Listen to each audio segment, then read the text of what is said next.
அஸ்ஸலாமு அலைக்கும் வரஹ்மத்துல்லாஹி வபரகாத்துஹு யா அய்யுஹல்லதீன ஆமனு இத்தகுல்லாஹ கதுகாத்திஹி வலா தமுதுன்ன இல்லா வஅன்தும் முஃமினூன்.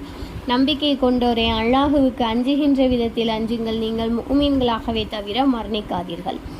அல்ஹம்துலில்லாஹ். இன்னைக்கு நம்ம எதை பற்றி பார்க்க போகிறோம் அப்படின்னா, தொழுகையுடைய சிறப்பும் அதனால் கிடைக்கக்கூடிய பயன்கள் பற்றி தான் நம்ம தெளிவுபடுத்திக்க போகிறோம். தொழுகை அப்படின்னாவே தெரியும், நம்மளுடைய 5 கடமைகளில் 2வது இடத்துல இடம்பெற்றிருக்குது இந்த தொழுகை தான். இந்த தொழுகையுடைய முக்கியத்துவம் உலகத்தில் உள்ள அனைத்து முஃமின்களுக்குமே தெரிஞ்சது தான்.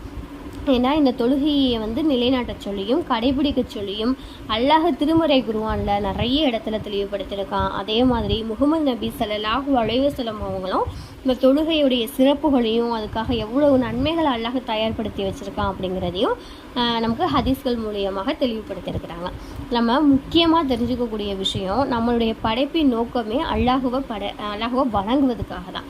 இதை பற்றி அத்தியாயம் 51, 56 என்ன இருக்குது? மனிதனையும் ஜின்களையும் என்னை வணங்குறதுக்கு தான் நான் படைச்சிருக்கேன் அப்படின்னு அல்லாஹ் சொல்கிறான். அப்போ இந்த தொழுகையின் மூலியமாக தான் அல்லாஹுவை நம்ம வணங்க முடியும். திக்ரு செய்வதன் மூலியமாக அல்லாஹ் உடனே சில மொழி புகழ முடியும், பேச முடியும். அப்போ நம்ம வணங்குதல் அப்படின்னா இந்த தொழுகையை கொண்டு தான். ஸோ அந்த தொழுகையின் மூலியமாக அல்லாஹ் என்ன செய்யலாம், நம்ம நெருக்கத்தை பெறக்கூடியவங்களாக இருக்கலாம். அது மட்டும் இல்லை, தொழுகைக்கு எப்படிப்பட்ட ஒரு சிறப்பு இருக்குது தெரியுமா? இதை பற்றி ஹதீஸ்களில் நம்ம பார்க்கலாம். தப்ரானி 1857 இருக்குது. நபி அவங்க சொல்கிறாங்க, மறுமையில் அமல்கள் பற்றி விசாரிப்பாங்க இல்லையா, இந்த அமல்கள் பற்றி விசாரிக்கக்கூடியதில் முதலாவது விசாரிக்கக்கூடியது தொழுகையாக தான் இருக்குமா. இந்த தொழுகை மட்டும் சரியாக இருந்துச்சு அப்படின்னா மற்ற எல்லா அமல்களுமே சரியாக இருக்கும் அப்படின்னு சொல்கிறாங்க. இந்த தொழுகை மட்டும் சரி இல்லை அப்படின்னா ஏனைய எல்லா அமல்களுமே என்னமா சீரற்றதாகவே இருக்கும் அப்படின்னு நபி அவங்க குறிப்பிட்டிருக்காங்க. அபூ ஹுரைரா அவங்க அறிவிக்கிறாங்க. 5 நேர தொழுகையை நம்ம கட்டாயம் தொழுகக்கூடியது அவசியம். 5 நேர தொழுகையுமே நம்ம பேணி தொழுக வேண்டியது அவசியம். அதில் குறிப்பாக நடுத்தொழுகையை பேணி தொழுவது கொள்ளுங்க அப்படின்னு அத்தியாயம் 2 238 திருமறை குர்ஆனில் இருக்குது. அப்போ அந்த நடுத்தொழுகைனா என்ன? லுஹரா, அசரா, மஹரிபா அப்படிங்கிறதுக்கு நமக்குள்ள ஒரு சந்தேகங்கள் எழுகும் இல்லையா? ஸோ அதை பற்றி நம்ம தப்சீர் இப்னு கசீர் அத்தியாயம் 2 238 தப்சீரில் நம்ம பார்த்தோம் அப்படின்னா அனைத்து அறிஞர்களுமே குறிப்பிட்டிருக்கிறது நடுத்தொழுகை அப்படிங்கிறது இந்த அசர் தொழுகையை தான் குறிப்பிடுறாங்க. அப்போ நம்ம அசர் தொழுகையை நம்ம இன்னும் நல்ல முறையில் பேணி தொழுகக்கூடியவங்களாக இருக்கணும். எங்கே இருந்தாலும் நபிகிட்ட சொல்கிறாங்க, நீ இமாமாக நின்று தொழுகை நடத்தினாலும் போர்க்களத்தில் நின்று அவங்க போர்க்கருவிகளை ஏந்தின முடியே தொழுகட்டும், தொழுகை முடிச்சதுக்கப்புறம் அவங்க இடத்துக்கு போய் அவங்களுடைய வேலையை பார்க்கட்டும் அப்படின்னு அத்தியாயம் 4 102 குறிப்பிட்டிருக்கு. அப்போ எவ்வளோ பெரிய சிறப்பு பாருங்கள். நீங்கள் போர்க்களத்திலே இருந்தாலும் நீங்கள் என்ன செய்யணும், தொழுகையை நிலைநாட்டுங்க அப்படின்னு சொல்கிறாங்க. நம்ம ரமலான் மாதம் இப்பொழுதுதான் நம்மளை விட்டு கடந்தது. இந்த ரமலான் மாதத்தில் அநேக நபர்களும் அறிஞ்சது தான் எவ்வளவு அழகாக இருந்தது. இந்த பள்ளிகள் மக்கள் கூட்டங்களினால் நிறைஞ்சு கிடந்தது. அத்தனை பேருமே பள்ளிகளை தொழுது மிகவும் சந்தோஷமான விஷயங்களை நம்ம பார்க்கக்கூடியவங்களாக இருந்தோம். ஆனால் மிகவும் வருத்தமான விஷயம், அந்த ரமலான் முடிஞ்ச அன்னையில் இருந்தே தொழுகையுடையவர்களுடைய எண்ணிக்கை குறைஞ்சது. தொழுகை பள்ளிகள் எப்படி நிரம்பி கிடந்ததோ இப்போ ஆள்கள் இல்லாத வண்ணம் எப்பொழுதும் வரக்கூடிய நபர்களை தான் நம்ம பார்க்கக்கூடியவங்களாக இருக்கும். ஆனால் இந்த தொழுகையுடைய சிறப்புகளையும் நன்மைகளையும் அதனால் தொழுகலை அப்படின்னா நமக்கு கிடைக்கக்கூடிய தண்டனைகளை நம்ம கவனித்தோம் அப்படின்னா கண்டிப்பாக யாரையும் தொழுகை விடாமல் இருக்க மாட்டாங்க. எல்லாமே கண்டிப்பாக தொழுவாங்க. ஏன்னா அந்தளவுக்கு அதுக்கு சிறப்பும் இருக்குது, நன்மையும் இருக்குது, தொழுகலைனா தீமையும் இருக்குது.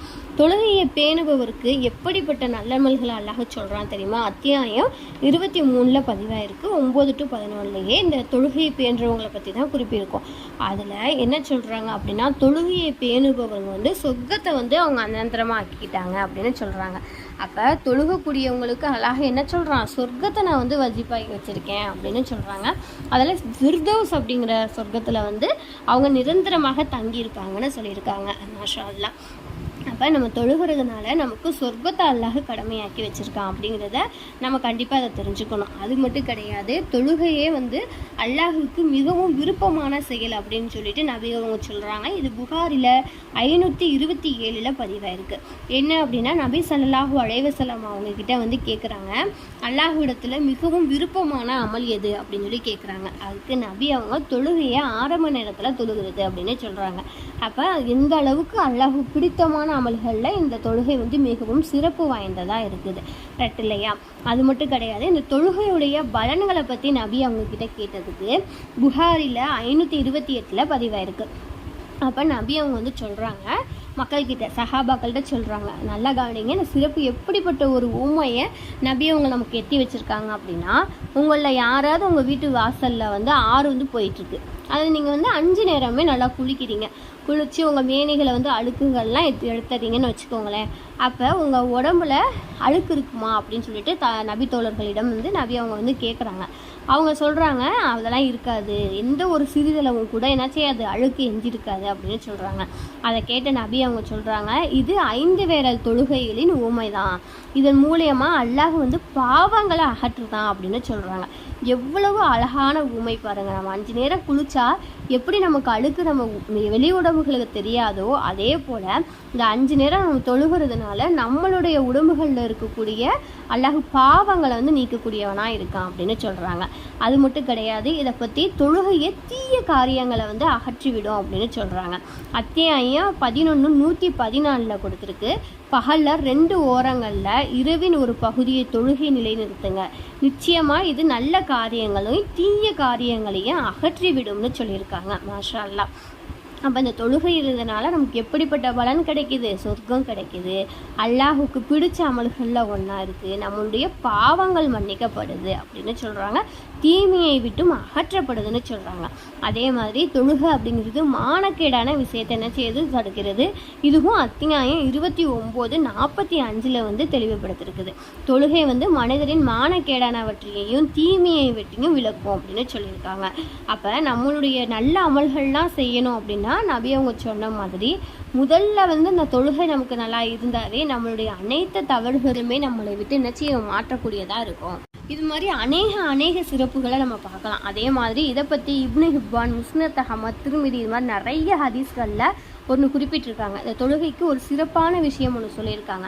என்ன அப்படின்னா, இந்த தொழுகை அப்படிங்கிறது வந்து நமக்கு மறுமை நாளில் ஒளியாக வந்து காட்சியளிக்குமா. சுபஹானல்லாஹ். எவர் வந்து தொழுகையை வந்து சரியான முறையில் பேணி வர்றாங்களோ அவங்களுக்கு தொழுகை நிச்சயமா இறுதி நாளில் தீர்ப்பு நாளில் ஒளியாகவும் ஆதரவாகவும் வந்து அமையும்னு சொல்கிறாங்க. இதுதான் ஈடேற்றத்திற்கு காரணமாக அமையும் அப்படின்னு சொல்கிறாங்க. எப்படிப்பட்ட ஒரு சிறப்பு பயன் அப்படிங்கிறத பாருங்கள். மறுமையில் நம்ம தொழுகையை நமக்கு என்ன செய்யலாம்? ஒரு ஒளியாக வருது அப்படின்னு சொல்லுறாங்க. அப்போ ஒரு மனிதன் நல்முறையில் வாழ்ந்து சொர்க்கம் சொல்லக்கூடியதற்கு மிகவும் முக்கியமான விஷயமாக இந்த தொழுகை இருக்குது. அப்படிப்பட்ட சிறப்புகளையும் நன்மைகளையும் தான் அல்லாஹ் சுப்ஹானஹு வ தஆலா நமக்கு தொழுகைக்கு கொடுத்துருக்கான். ஆனால் இது எத்தனையோ சகோதரிகள் வந்து என்ன செய்கிறாங்க? இதை வந்து வீணடிக்கிறாங்க, வீண் முறையும் இந்த நன்மைகளை பண்ணுறாங்க. ரமலானில் மட்டும்தான் தொழுகணும், பிற நாட்கள் வந்து அல்லாஹ் அவங்கக்கிட்ட தொழுகை சொல்லாத மாதிரி என்ன செய்கிறாங்க? நிறைய பேர் இந்த தொழுகையை வந்து விட்டுட்டு கூடியவங்களாக இருக்கிறாங்க. ஆனால் இந்த தொழுகையை விடுறதுனால அல்லாஹ் வந்து என்ன செய்கிறான்? அவங்களுக்கு மிகவும் தண்டனை கொடுக்கக்கூடியவங்களாக இருக்காங்க. ஒரு முஸ்லீம் அப்படிங்கிறது இணை வைத்தல்ல இருந்தும் இறை நிராகரிப்பிற்கும் இடையில் உள்ள வேறுபாடு அந்த தொழுகை தான் அப்படிங்கிறத முஸ்லீம்கள நூலில் நமக்கு தெளிவுபடுத்தியிருக்காங்க. அது மட்டும் கிடையாது, தொழுகாதவங்களுக்கு அத்தியாயம் 19:59 சொல்கிறான்ல, தொழுகாதவங்களுக்கு சஹர் அப்படிங்கிற வந்து நரகமே அல்லாஹ் வந்து என்ன செஞ்சுருக்கான்? சித்தப்படுத்தி வச்சுருக்கான். அப்போ நம்ம தொழுகலை அப்படின்னா நம்ம எங்கே போவோம்? நம்மளுடைய இருப்பிடங்கிறது வந்து சஹர் என்னும் நரகத்தில் போகும். ஆனால் நம்ம தொழுகிறோம் அப்படின்னா ஜன்னத்துல் ஃபிர்தௌஸ் அப்படிங்கிற சொர்ண மாளிகைக்கு போகும். அப்போ இரண்டுமே நம்ம கையில் தான் இருக்குது. தொழுகையை நிலைநாட்டி நம்ம சொர்க்கம் போகணுமா, இல்லை தொழுகையை விட்டு நம்ம நரகம் போகணுமா அப்படிங்கிற வாய்ப்பை நம்ம தான் வந்து தேர்ந்தெடுக்கணும். கண்டிப்பாக அனைவருமே தொழுகை கடைபிடிக்கிறவங்களாக இருக்கணும். அது மட்டும் கிடையாது, இதை பற்றி அஹமத் அப்ரானில நூல்களில் பதிவாக இருக்குது. யார் வந்து பேணி தொழுகிறாங்களோ தொழுகையை அவங்களுக்கு மறுமையில் வந்து அத்தாட்சியாக நிற்கும். அதே சமயம் யார் தொழுகலையோ அவங்க பிர்ரௌனு, ஹாமானு, உபை இப்னு ஹலப் போன்றவங்களோட எழுப்பப்படுறாங்க சொல்கிறாங்க. இப்படிப்பட்ட ஒரு விஷயம் நமக்கு தேவைப்படுமா? நம்மளை நல்லடியார்களோட நம்ம எழுப்பக்கூடியவங்களாக இருக்கணும். அதே மாதிரி நாளைக்கு இந்த தொழுகை நல்ல விஷயத்துக்கு நம்ம என்ன செய்யணும்? நமக்கு ஆதரவாக இருக்கணும். எனது அருமை சகோதரிகளே, அல்லாஹ் வந்து மற்றும் நபியவர்கள் நமக்கு இந்த தொழுகையில் கடுமையான எச்சரிக்கப்பட்ட தொழுகையாக இருக்குது. அதே மாதிரி இந்த தொழுகையான சிறப்புகளையும் ஏகத்துவத்தையும் அல்லாஹ் திருமறை குர்ஆன்ல சொல்லியிருக்கான். இவங்களுடைய வழிகளை நம்ம வந்து பின்பற்றாமல் சைத்தானுடைய சூழ்ச்சிகளில் விழுந்து சோம்பல் தனத்தினாலேயே சிக்கி சிக்கிக்கொண்டு அல்லாஹுடைய கோபத்திற்கும் நம்ம ஆளாகக்கூடியவங்களாக இருக்கக்கூடாது. அதே சமயம் அல்லாஹ் நம்ம படைச்ச நோக்கத்துக்கான தொழுகையை கடைபிடித்து கண்டிப்பாக நாம் அனைவருமே ஜன்னத்துல் ஃபிர்தௌஸில் நுழையக்கூடிய பாக்கியத்தை நம் குடும்பத்தில் உள்ளவர்களுக்கும் நமக்கும் கொடுக்க எல்லாம் வல்ல அல்லாஹ்விடம் துஆ செய்வோம். அஸ்ஸலாமு அலைக்கும் வரஹ்மத்துல்லாஹி வபரகாத்துஹு.